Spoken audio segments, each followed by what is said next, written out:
Well, good morning. Good morning. How are you? I'm so glad you're here this morning. We have been preparing for this moment with you in mind, and so I'm just glad that you joined us for it. If you're new here and you want to get connected, we just thought we'd make it easy for you. You don't have to ask for a number. We'll just put it up there. You can text us, get connected, say, I want to get connected, want to join a life group, whatever you're interested in, and somebody on staff will reach back out to you and get you hooked up. I just want to wish you a happy Juneteenth. What an awesome day to celebrate the step our country has made and the equity that we continue to strive for. I hope your day today is filled with just celebrating and celebrating the dads, the father figures, the people in your life that you love and love you well. And I'm glad that we get to be a part of that this morning. We're going to start with some songs, so I want you to join us by standing. Make space for yourself. It's okay to move a little bit. It's okay to feel comfortable, so go ahead and stand and let's sing these songs together.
Another resurrection. Yeah. Come alive. Wake up, sleeper. He is risen. We are risen with him. Paradise. Oh, wide open. He is risen. We are risen with him.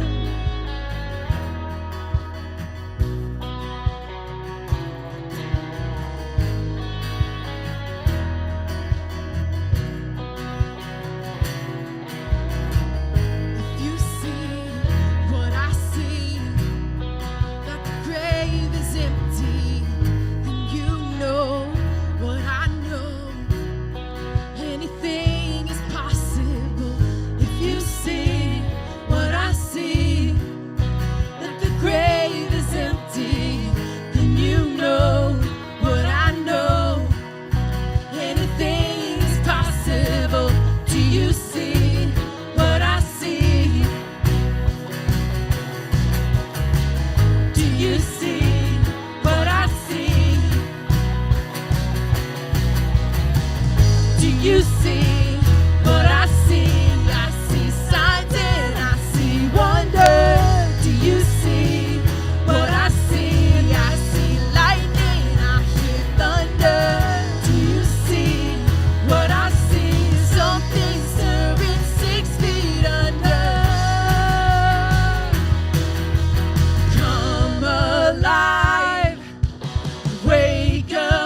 darkness, you give hope.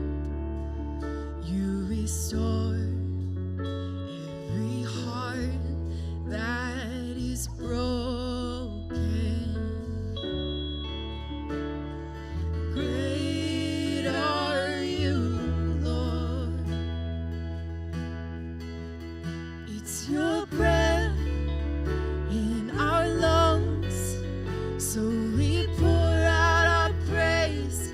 We pour out our praise. It's your breath in our lungs, so we pour out our praise to you only.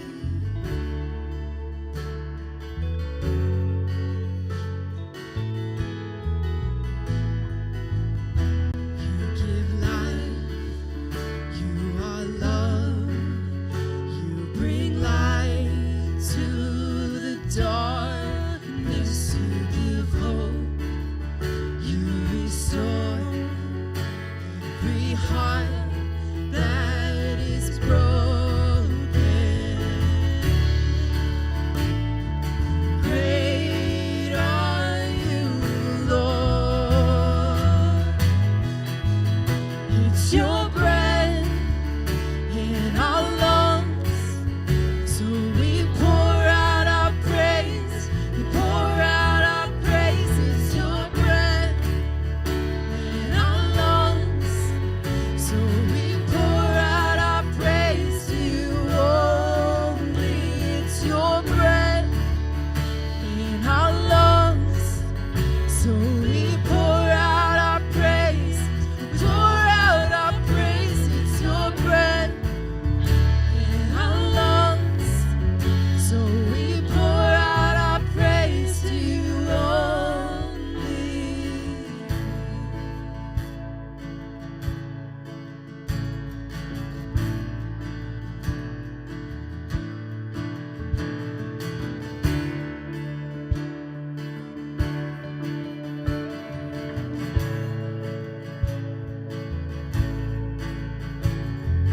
And all the earth will shout your praise. Our hearts will cry, these bones will sing. Great are you, Lord. Sing this out. And all the earth will shout your praise.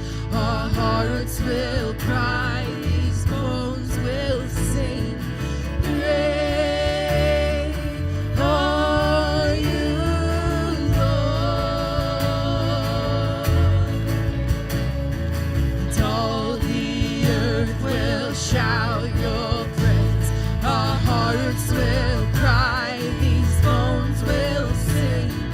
Great are you, Lord. It's your breath in our lungs, so we pour out our praise. We pour out our praise. It's your breath in our lungs, we pour out our praise to you only. It's your breath in our lungs, so we pour out our praise. We pour out our praise. It's your breath in our lungs, so we pour out our praise to you only.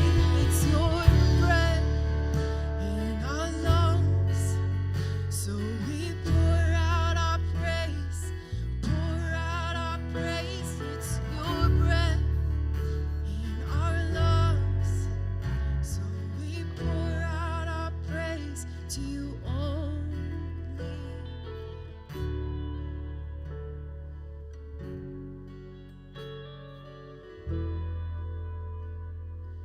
God, we invite you into this space this morning. We invite you into our hearts, into our thoughts, the anxious ones, the calm ones, the worried about lunch ones. because as much as you are a God of yesterday and tomorrow, you are a God of the right now. And I think that's all we really need right now.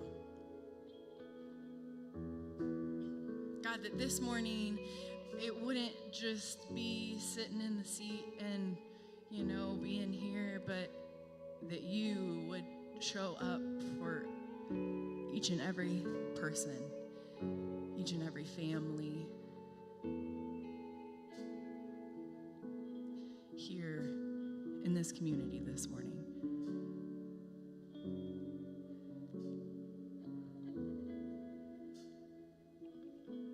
God, as we're in a season of transition and looking and longing for you and your word and your vision for this time and this people, we just ask you to be that. God, we just ask that we would be filled up with more of you as we wait with anticipation and we mourn and we grieve the loss. God, here in the in-between is where I know that I find you the most. So all I'm asking this morning is just a little more space for you. We invite you into that. We expect you in it. And I can't wait to hear what that looks like. Continue to move, God. Continue to show up.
Your foe, still your love fought for me.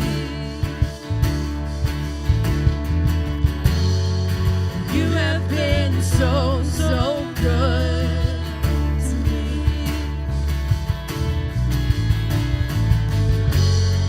And I felt no worth, you paid it all for me. You have been so, so kind to me. Oh, the overwhelming, never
down, lie you won't tear down, coming after me. There's no shadow you won't light up, mountain you won't climb up, coming after me.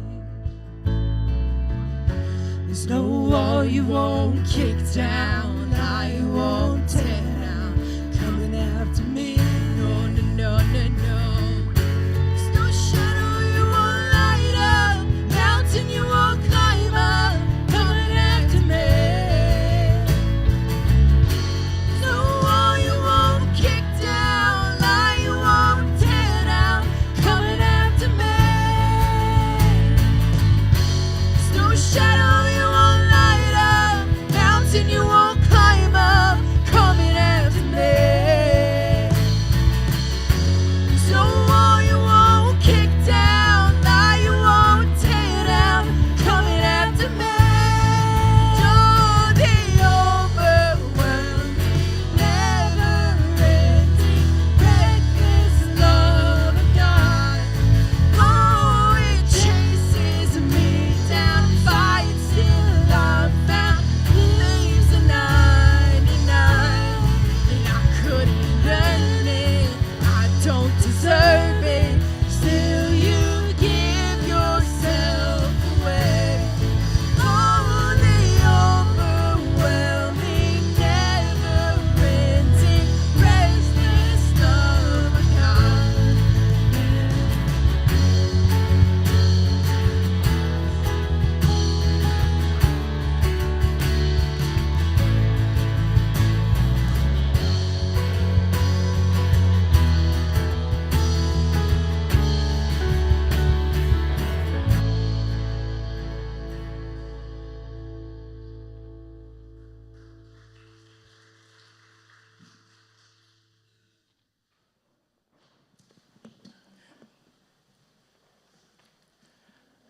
Good morning.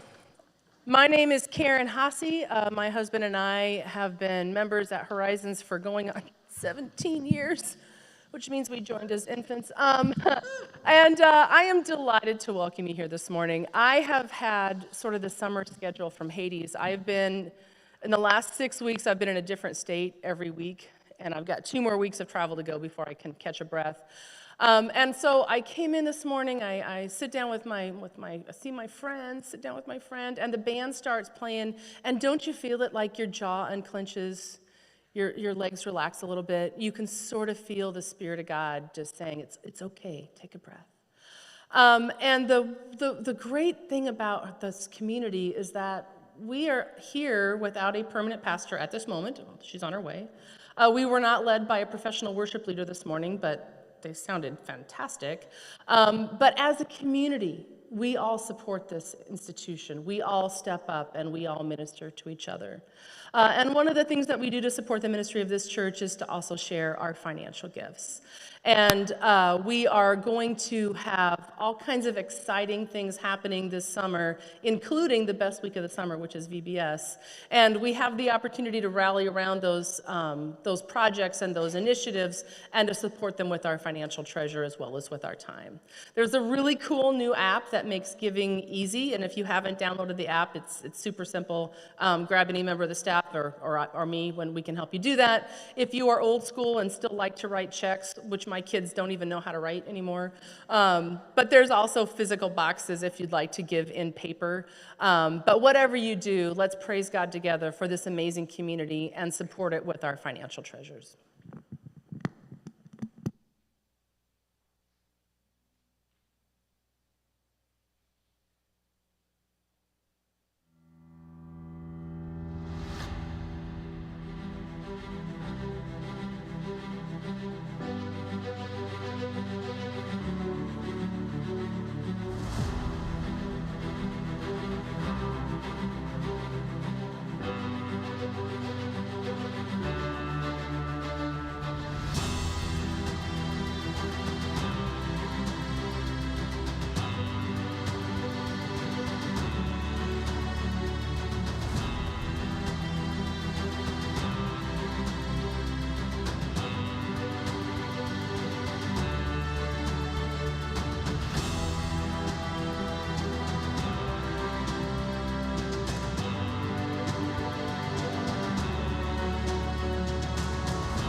When I was finishing up high school and going into college, I was trying to decide what I wanted to study. And at that point in my life, I was like, I want to become a math teacher. Math has always been my favorite subject.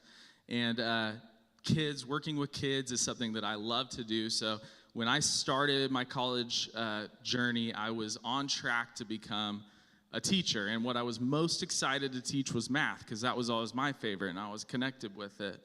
And so just this spring, I got the chance to sub 3 Friday afternoons in April in different classes. And one of the days I was in a second grade classroom.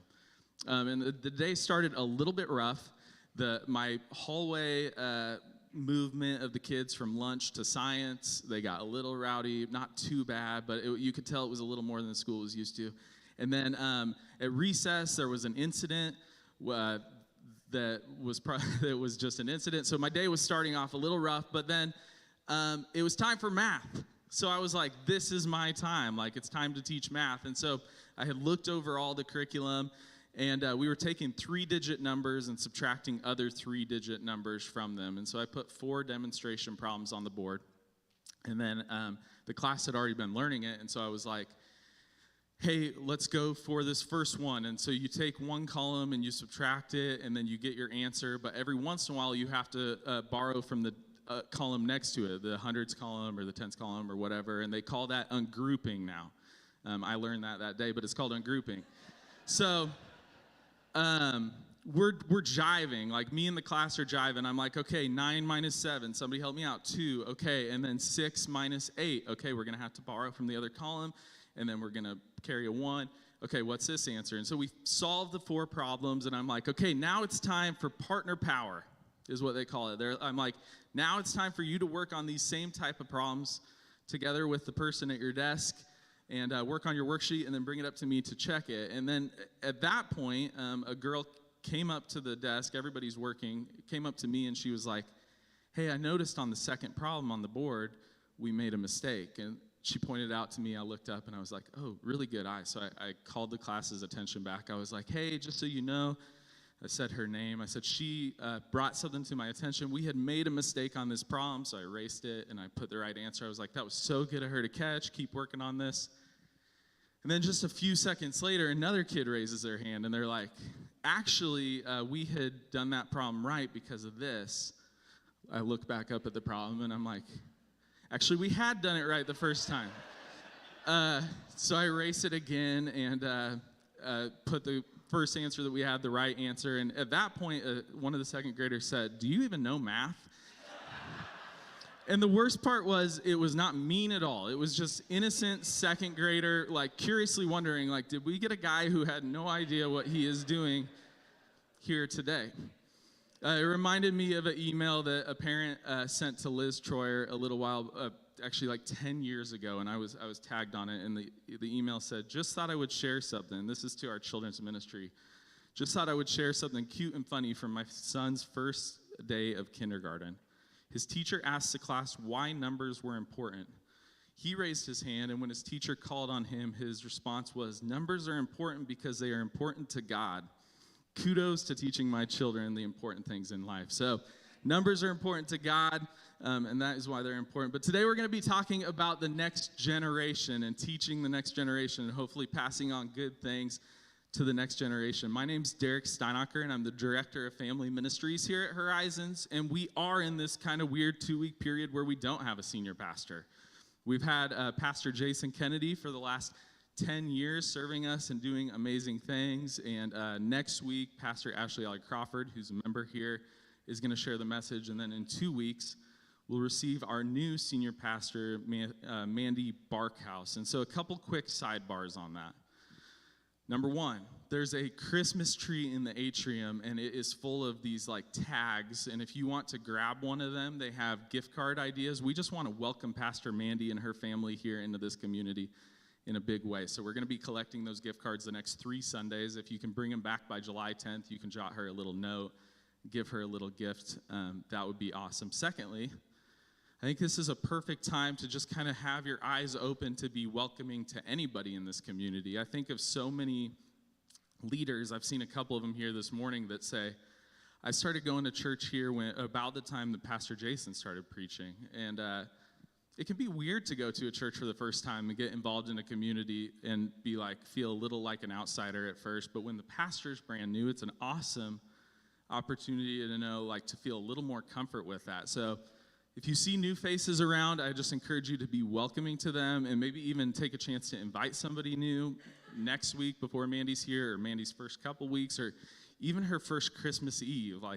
There are just a lot of opportunities to invite somebody to church here and be welcoming to them. But a lot of times when a pastor transitions, the unfortunate thing that can happen is people in their congregation's faith can kind of transition as well. And unfortunately, sometimes that means people in the congregation lose their faith, right?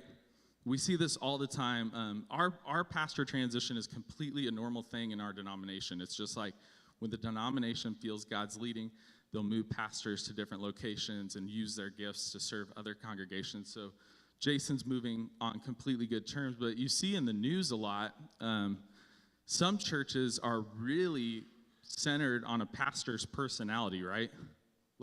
All of their church is centered on the personality of the pastor. Then unfortunately, what you see in the news quite a bit is that a pastor will fall. They'll have a moral failure. It seems like a lot of times cover it up, and then it gets uncovered, and it ends up hurting not just the people they hurt originally, but it ends up hurting the entire congregation. And you watch as people lose their faith, all hinged to one person. It seems like one pastor can impact hundreds and hundreds of people's faith, right? But the last thing Pastor Jason would want for us as a church is for any of us to go into a season of losing faith, right? While he's starting his new ministry in Omaha, the last thing he would want is for any of us to somehow disconnect from the church, right? So, and same with Pastor Mandy and her congregation that she's served the last 10 years. They just hope that the ministry that they've impacted for a long time will continue to grow and thrive, and the ministry that they move to will be able to grow and thrive.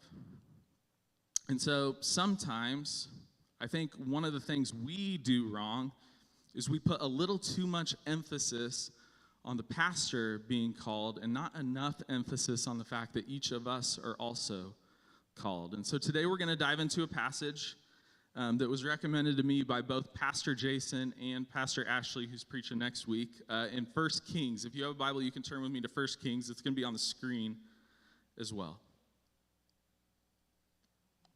We're picking up mid-story here, and God is talking to Elijah. It doesn't say that in this verse, but it says, the Lord said to Elijah, go back the way you came and go to the desert of Damascus. When you get there, anoint Hazael king over Aram, also anoint Jehu son of Nimshi king over Israel, and anoint Elisha son of Shaphat. It looks like Snapchat. Elisha, son of Shaphat, from Abel Meholah, to succeed you as prophet. And so on one side is this succession of kings that Elijah is helping to name. And on the other side is who will succeed Elijah as prophet, which is Elisha.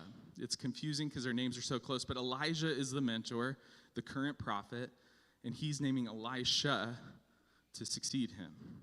And so just as God would name the next kings, he also would name the next prophet, because God was not going to leave himself without a witness in any generation. Picking up in 1 Kings 19, verse 19.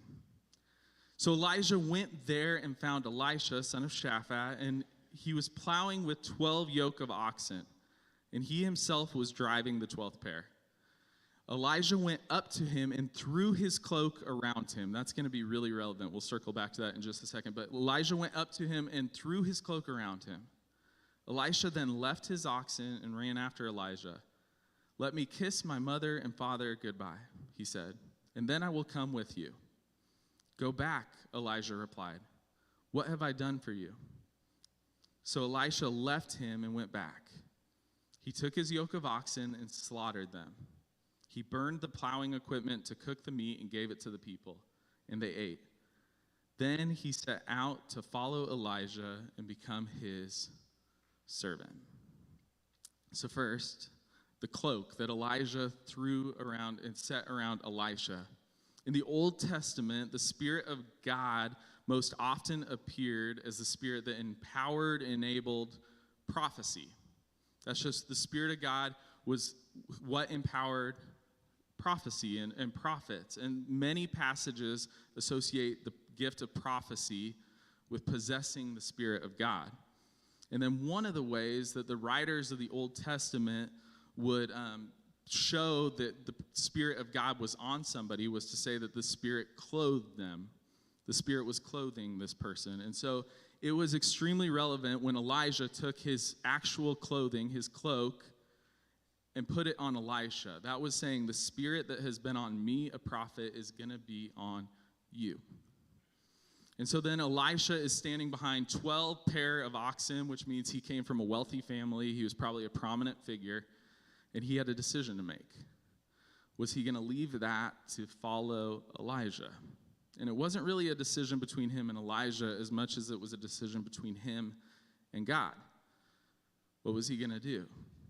And so then he did what the writer of Hebrews would later urge the entire church to do. He threw aside everything that might hinder and entangle him. So he took his plowing equipment and he used it to start a fire, and he threw a feast for the people because there was a new race to run. There was a new field to plow. There would be no holding of the new life in one hand and the old life in the other hand. Jesus actually talked about this story when Jesus was here years and years and years later. Jesus would refer back to this, and certainly when Jesus referred back to this, all of the people who were listening to him that came from a Jewish background would have known that he was talking about this story when Jesus replied, "No one who puts his hand on the plow and looks back is fit for service in the kingdom of God." The cost of following God is the same in the Old Testament as it is in the New Testament. It's to be single-minded. To follow God means to follow God. It doesn't mean to do it sometimes and do other things sometimes. To follow God means to follow him. Doesn't mean you can't have another career. Most of the time it does mean you do have another career. But it does mean your primary calling in life is to follow God, and your secondary calling is your career. And so in your secondary calling, whatever your career may be, your primary calling will influence the way that you love people and the way your character impacts how you interact. I'm going to pick up the story in 2 Kings 2. We're fast forwarding just a little bit, but it's the same story. 2 Kings 2:1. When the Lord was about to take Elijah up to heaven in a whirlwind, which we could just keep reading through that, but that's how Elijah would go up to heaven, is in a whirlwind. When the Lord was about to take Elijah up to heaven in a whirlwind, Elijah and Elisha were on their way from Gilgal. Elijah said to Elisha, "Stay here, the Lord has sent me to Bethel." But Elisha said, "As surely as the Lord lives and as you live, I will not leave you." So they went down to Bethel. They spent a lot of time together. They're traveling together now. Elijah spent a lot of time with Elisha. And if we want to impact and influence the next generation after us, we need to spend a lot of time with them. There's a place called Fuller Youth Institute that kind of studies youth ministry and churches and things like that. And one of the concepts that they've had in some of their books is this concept called keychain leadership. And keychain leadership is basically for the church. What unfortunately happens in a lot of churches is they have a congregation, and slowly that congregation gets older. And the sad thing is that congregation really doesn't pass their church off to another generation. They just kind of get older and then eventually shut their doors, right? And so Fuller Youth Institute says we need keychain leadership. Like, how are we empowering the next generation to become the leaders in our church? How are we passing over decision-making power and leadership voice and leadership opportunities from one generation to the next? And they actually also mean, how are we passing the keys to the church from one generation to the next so that the next generation owns and runs the church. And so in this article that they posted just last month, they said it was titled Keychain Leaders Start with Relationships. And it's by Andy Jung. And in it he says, we all want to be seen and known. Youth and young adults are no different. They want others to know the gifts they possess and the passion they have for issues that are important to them. The only way we can get to know their gifts and passions is to develop an authentic relationship with them. I love this next part. Trust must be built. No strings attached. No bait and switch. No agendas. Just an authentic desire to know them as God's sons and daughters. When we get to know young people, we learn about their gifts and passions. Then it's the role of a keychain leader to open doors so that they can use their gifts and passions for God's kingdom. If we want to do that, it's going to take spending a lot of time together with the next generation. Elijah spent a lot of time with Elisha. Picking up in 2 Kings 2, verse 7. 50 men from the company of the prophets went and stood at a distance, facing the place where Elijah and Elisha had stopped at the Jordan. Elijah took his cloak, rolled it up, and struck the water with it. Again, his cloak, super relevant and important. Elijah took his cloak, rolled it up, and struck the water with it. The water divided to the right and to the left, and the two of them crossed on dry ground. When they had crossed, Elijah said to Elisha, "Tell me, what can I do for you before I am taken from you?" "Let me inherit a double portion of your spirit," Elisha replied.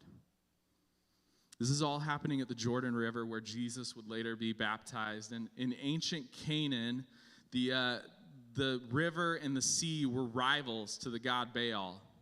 But to God, to Yahweh, they were nothing, right? God could overcome the river and the sea and split it. So then Elisha asks Elijah for a double portion of his spirit. Right? So he's basically asking, can I inherit what you have? Can I be a son of yours? Can I carry on your legacy? I want what you have, is what Elisha says. And to summarize what happens next, Elijah is taken up to heaven in a whirlwind. Elisha then picks up his cloak, Elijah's cloak, strikes the water with it again, and the water divides again. And the 50 people standing around were like, I think the spirit that was resting on Elijah is now on Elisha. I think he has that same spirit. And then the 50 people asked, should we go look for Elijah? We saw him taken up in a whirlwind. Maybe God set him down in the mountains over there. And Elisha was like, no, God didn't set him down in the mountains over there. He's gone. And they asked again, should we go look for him, though? What if he's over there? And Elisha's like, no, nope. And they asked again, and Elisha's like, fine, go look for him. They were gone for a while. They came back, and they said, we couldn't find him. And Elisha was like, didn't I tell you shouldn't go, right? But it was Elisha's time. Like, it was Elisha's time to lead and be the prophet. Elijah was gone.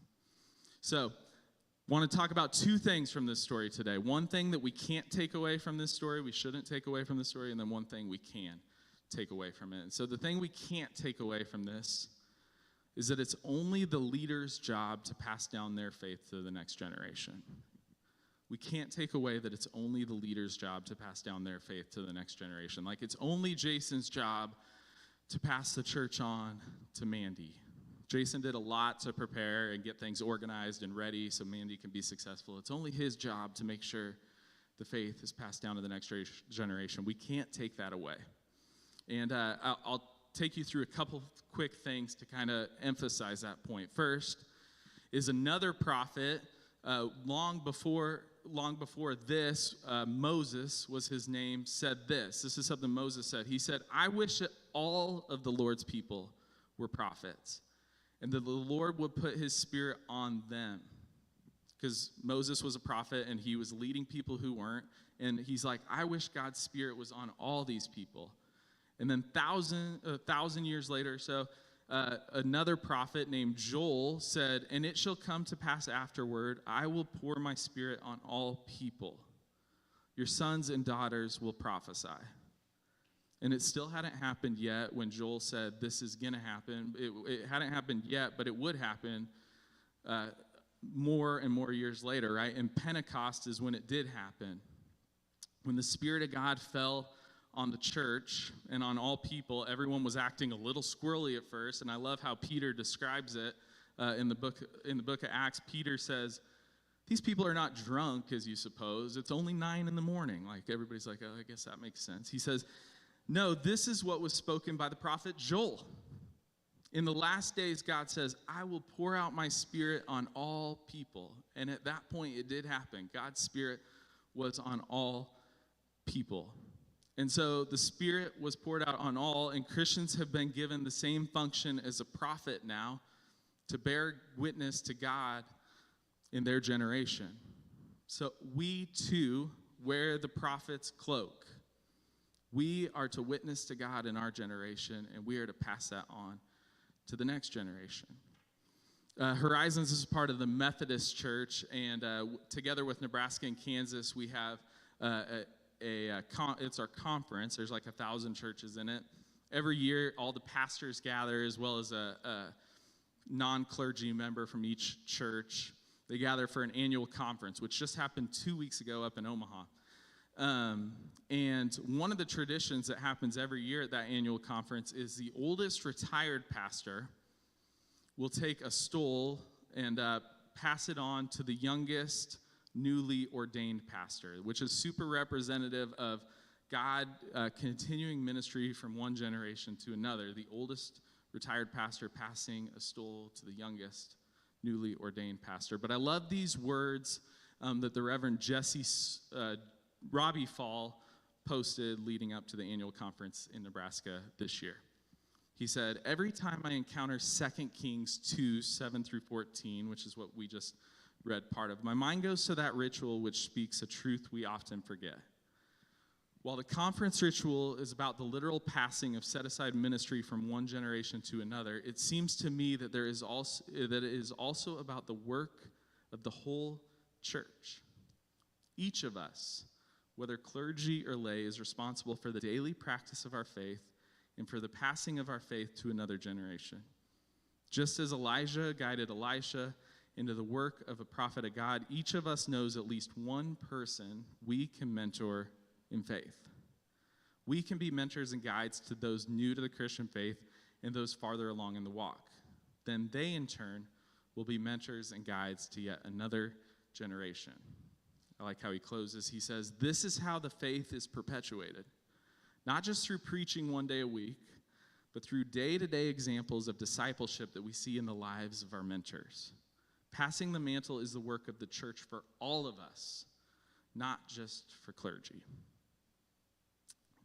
So, it's no longer just prophet to prophet passing down the faith. It's all of us passing down our faith to everyone in the next generation. So what we can't take away from this story is that it's only the leader's job to pass down their faith to the next generation. So what can we take away? I think we can and we should take away a question that we should all ask ourselves. That question is, are you living in a way that the generation after you would want to inherit your faith? Are you living in a way that the generation after you would want to inherit your faith? Just a month or two ago, 1011 News posted on Facebook, and the title of the article was, Americans are going to church less, poll finds. And then the text read, according to a poll from Gallup, membership to houses of worship continued to decline last year and dropped below 50% for the first time in Gallup's 8-decade trend. Right? A lot of times it seems like the next generation is not real interested in our faith. But a reminder that God is always going to give himself a witness in each generation to him. And so I'm encouraged by that blog from Fuller Youth Institute that encouraged all of us to say, if we want to impact the next generation, trust must be built. No strings attached, no bait and switch, no agendas. We just need to have an authentic desire to get to know them as God's sons and daughters. Charles Spurgeon would say it like this. He'd say, the church needs young blood in its veins. Our strength for holding the faith may lie in experienced saints, but our zeal for propagating it must be found in the young. This past March, we went down to Kansas City on the Fusion Retreat, and Trentell and I got the chance to share. And I remember when I was sharing during like a gathering or like a church service that we had with the 5th through 8th graders, I was talking about how I have stresses and worries, and sometimes they impact me during the day, but a lot of times at night when I'm trying to go to bed, like they'll come to mind, and then I'll have a hard time falling asleep because I'm thinking about them. And I was going to keep moving on to my other point, but I remember looking out over the 5th through 8th graders and seeing like way more of them nod than I was expecting. Like, I have that too. And at that moment, I was so thankful for the dozen or so adults who had taken a weekend away from what they were doing to spend time with them, get to know them, and build trust with them over that weekend. Or just a week and a half, we were at Youth Front Camp with our 5th through 7th graders, and every night there's a church service. They call it a gathering, and we crammed 240 people in a room a little smaller than this to worship. Horizons brought 20 of the campers, but there's 240 campers there that week, and we sing with a band, and then there's a speaker, and that night the speaker had shared about her insecurities and what she was going through and how Jesus connected with her insecurities. And at the end of the service, she invited, and they do this a lot at camp, she invited the students to go to the back of the room. There's 3 whiteboards in the back of the room, and write up their insecurities. There was a prompt that said, I feel ... and then there were just a bunch of whiteboard markers. And to be honest, this time is always a little chaotic. You go from a speaker like this, and you tell a room full of 240 5th through 7th graders to go back and do this activity anytime over the next 2 songs, go back and write something up.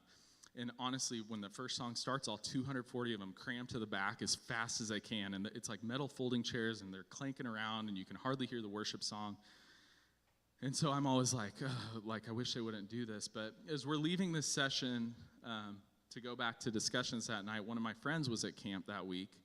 He took a picture of all 3 of the whiteboards, and he texted them to me. And that night when I was going to bed, I zoomed in on all the different things that the kids said, and they said things like, I feel out of place. I feel anxious almost all of the time. I feel never good enough in sports. I feel stressed. I feel too short, weak, fat, left out. I feel not smart. I feel too skinny. I feel alone and ugly. I feel I'm not good enough for this world God created. I feel too smart. I feel like a waste of space, sad and ugly. I feel like no one cares about me and like I'm nothing. I feel left out and scared. I feel not worth it or pretty. I feel unwanted.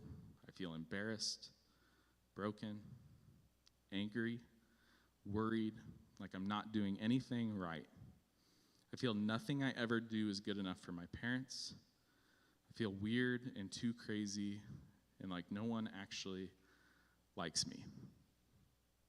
So all the time people will ask me, like, since I work with children and youth ministry here, they'll say, do you need someone to serve children's ministry or youth ministry? Do you need me?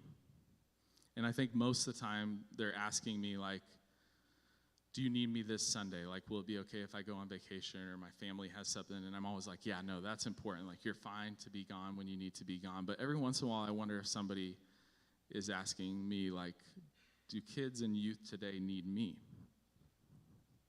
And my answer would always be yes. They need someone who's gone through this to walk beside them and say, I've been through that too. And this is how I held on to Jesus. So today, as you came in, you got a card, and if you'd like to be involved in children or youth ministries here, we would love to have you. It's not really about a ratio of having 1 adult to 4 kids. It's about having adults who care about what they're going through.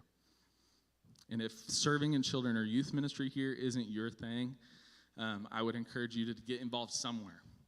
Teammates is a great organization. Listening more to your own kids and grandkids, or neighbors, or your friends' kids. Because my guess is someone or multiple someones did this for you. Just last month, we were celebrating Confirmation Sunday here with our 8th graders sharing their faith stories. And it's one of my favorite Sundays here. You hear them get to share how they've grown in their faith. And I remember I was sitting right back here, this side of the room, with our 1st through 4th graders. We brought them in to listen, which was a ton of fun. They're leaning up in their chairs, like peeking up, like, are they going to dunk them in water? And asking all these questions, curious questions. And we're sitting there and we listen to Taylor's story. And Christy is teaching that day, and she's taught in the 3rd and 4th grade room for a long time. And she leans to me after Taylor's story, and she's like, she's grown so much. Like, there's all these 1st through 4th graders sitting next to us, and Christy can remember when she was one of those kids in that age, and then she hears her say those words in her testimony, and she's like, she's grown so much. But I was thankful that Christy could hear that and be part of that, and that so many people were part of that for Taylor. But you know, my favorite part of the story is that the week before, I was standing back there in the hall, and Noah, who's 2, and Olivia, who's 4, came into the kids' hallway, and they saw Taylor, and they said, Taylor, ran up, gave her a big hug. Because what Noah and Olivia love about church, one of the things they love about church here is Taylor. That's what they love. So God will be faithful to provide a witness to him in each generation. We know that. Today is a reminder that each of us are called to it. Maybe that takes a little bit of pressure off the pastor transition, right? We don't need to put quite so much pressure on the fact that we have a new pastor coming, because all of us are called to this. All of us have an important role to play. So to close the service today, I'm thankful to Clint Pulver and his team who allow us to play this story.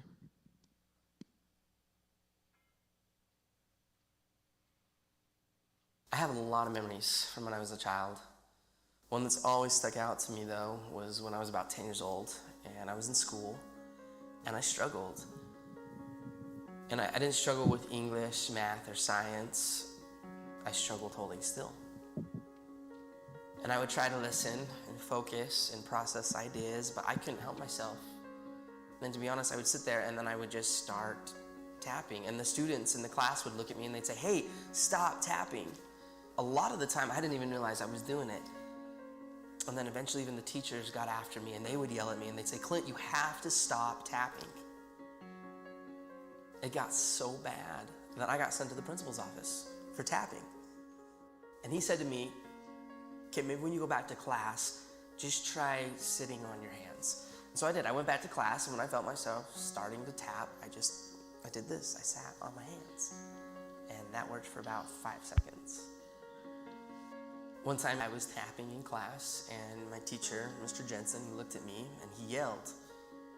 And he said, Clint, stay after class. And I thought to myself, this is it. I am done. Now, I've always been the type of person that believes that a single moment in time can change a person's life. And this was one of those moments for me. And I will never forget it. And so I was sitting there with Mr. Jensen and an empty classroom. And he walked past me and he sat next to his desk and he said, Clint, come here. I want to talk to you. And as he looked me right in the eye, he said, now, I need you to know something. You're not in trouble. But I do have just one question that I have to ask you. And he asked, he said, have you ever thought about playing the drums? And in that moment, Mr. Jensen, he leaned back and he opened the top drawer of his desk. And he reached in and he pulled out my very first pair of drumsticks. And he held them in his hands and he looked at me and he said, hey, Clint, you're not a problem. I think you're a drummer.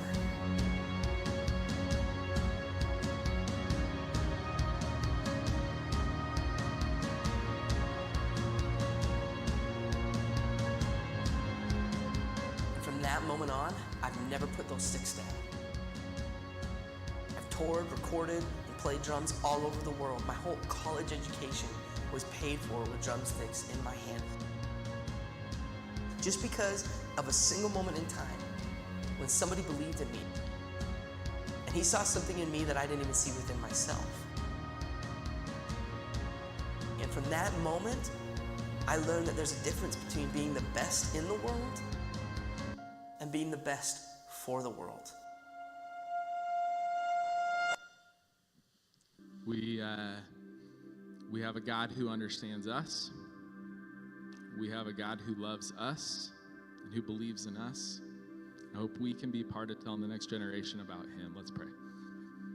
God, thank you as I look out over this room for the people who have done this for kids and for youth for years, who have made sacrifices in their family schedule or their personal schedule to impact somebody's lives besides their own. So thankful to be a part of a church like that. And we just want to keep doing that. Just a reminder to us that we're all called to this, that we're all part of this mission that you've given Horizons. I do pray for these coming weeks, God, that we can just make an impact, that we can welcome people through these doors that haven't been here yet, that we can welcome Pastor Mandy in a big way, that we can take some part of our faith, pass it on to the next generation. Amen.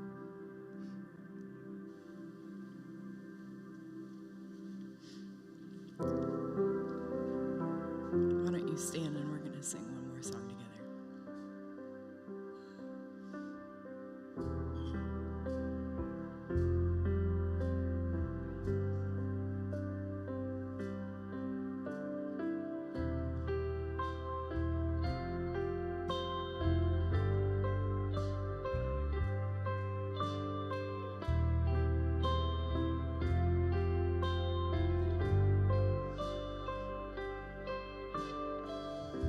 Speak to me when the silence steals my voice. You understand me. You understand me.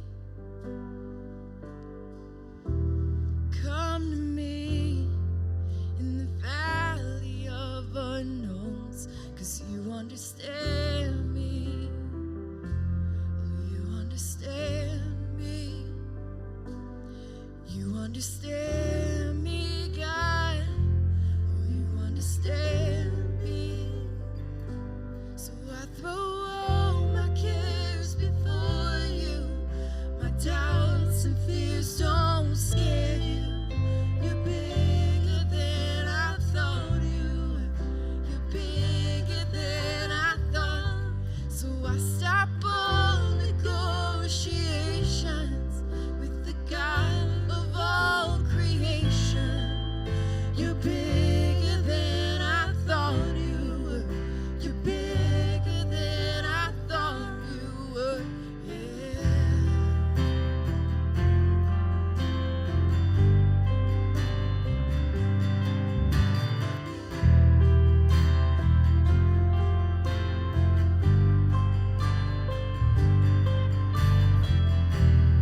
I believe, but help my unbelief, 'cause you understand me. You understand me. Help me reach the faith that's underneath, 'cause you understand me. You understand me. You understand me, God. You understand me.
go today and spread love from this place. I hope that that is what you can do. If you have kids back there today or any week, I just encourage you to say thank you to the people who serve with them. Some weeks it's not easy. It's not always a wind week. We used to look at the moon after midweek and be like, it's a full moon. That was a terrible night. But it takes spending a lot of time with the next generation to have those moments of wins. And so say thank you to somebody serving back there and spread some love this week. Thanks for being here today.